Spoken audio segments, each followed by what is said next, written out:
Pre-Algebra, Lesson 7-5, Solving Inequalities by Multiplying or Dividing. So in our last lesson, we solved inequalities by adding and subtracting.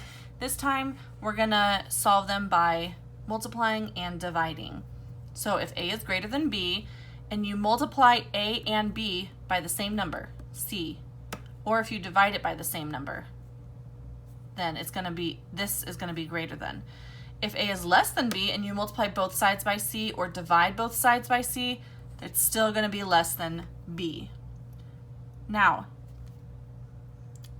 let's do example 1.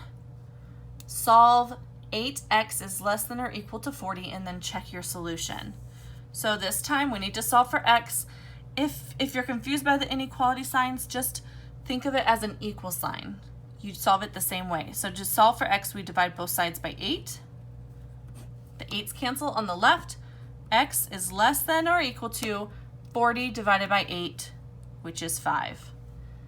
To check your solution, you're going to substitute 5 or any number that's less than 5 back into our original inequality because it's less than or equal to. So if we check it with 5, we have 8 times 5 is less than or equal to 40. Well, we know 8 times 5 is 40, and that is true if we substitute 5.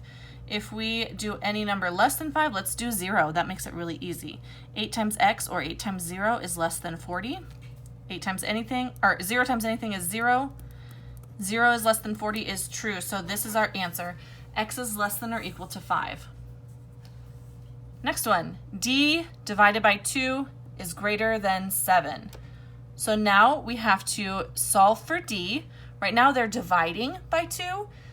All we have to do to get rid of this is to do the opposite of division, which is multiplying. So we're going to multiply both sides by 2. So 2 times d over 2. If you want to write this as 2 over 1 to help you, go ahead and do that. And then 7 times 2. On the left side, the 2's will cancel, and we're left with d is greater than 7 times 2, which is 14. You can check your answer by substituting any number that's greater than 14. So let's do 16.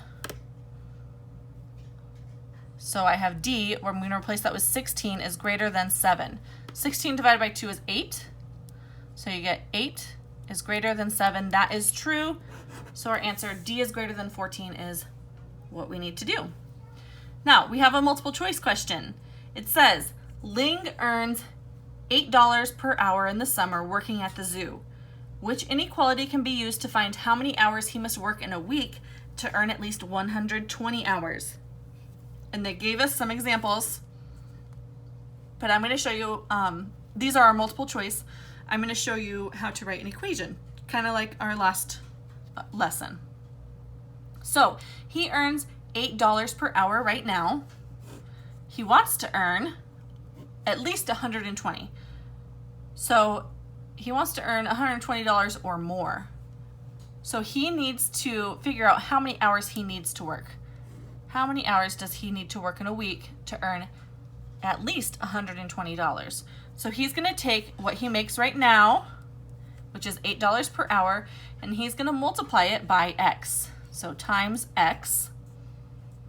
And he wants to make at least $120 for the week. So however many hours he works, this is the amount of hours that he needs to work, times 8 needs to be greater than or equal to 120. So to solve for x, this is multiplying, we're going to divide by 8. Those cancel. X is greater than or equal to 120 divided by 8. And you can figure out what that is. You can reduce a little bit. You can reduce by 4. 12 divided by 4 is 3, and 0 divided by 4 is 0. So this is going to be 30, and this will be 2. You could reduce another time, divide by 2, and you get 15 right here. X is greater than or equal to 15. He needs to work at least 15 hours to get $120. If he works more, he'll get more than 120. But what they asked us was, which inequality, how would you write the inequality? So you don't even have to solve all the way here. Just we did 8 times x is greater than or equal to $120. This is not correct because it says it's less than. This says it's less than or equal to. That's not correct. This is greater than or equal to. Let's look and see. We have 8 times x is greater than or equal to $120. This says 8 times x is greater than 120, but he doesn't care about earning more than that. He wants to earn at least 120. So not this one. It's going to be this one because it has the greater than or equal to symbol. Now, if you multiply or divide by a negative number, so up here we divided by 8. Here we multiplied by 2. They're both positive numbers. But if you were to divide by -8 or multiply by -2, any negative number, when you're working with inequalities, you're going to have to switch the direction your inequality is facing. So instead of facing left, we'd have to switch it to face right. So anytime you multiply or divide by an inequality, you need to change the direction your arrow is facing.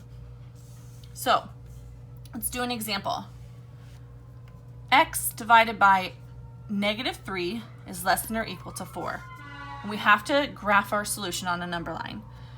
This is dividing. To solve for x, we need to multiply by whatever the bottom is, whatever the denominator is. We're going to multiply by -3. If you want to write it as 3 over 1, you can, times x over -3. We have to do it on both sides. What we do on the left, we must do on the right. We're going to multiply by -3. Over here, the -3's cancel. We're left with x. Here we have -12, but it's not gonna say x is less than or equal to -12. It's gonna say it's greater than or equal to -12, and that's because we multiplied by a negative number. Now to graph it on your number line, we find -12 right here. Because there's a line underneath our inequality, we're gonna have a solid circle, and it says it's x is greater than -12, so we're gonna go to the right. Next, -7x is greater than -56. To solve this, for x, we're going to divide both sides by -7. The -7's cancel. We're left with x. Don't worry about your inequality yet.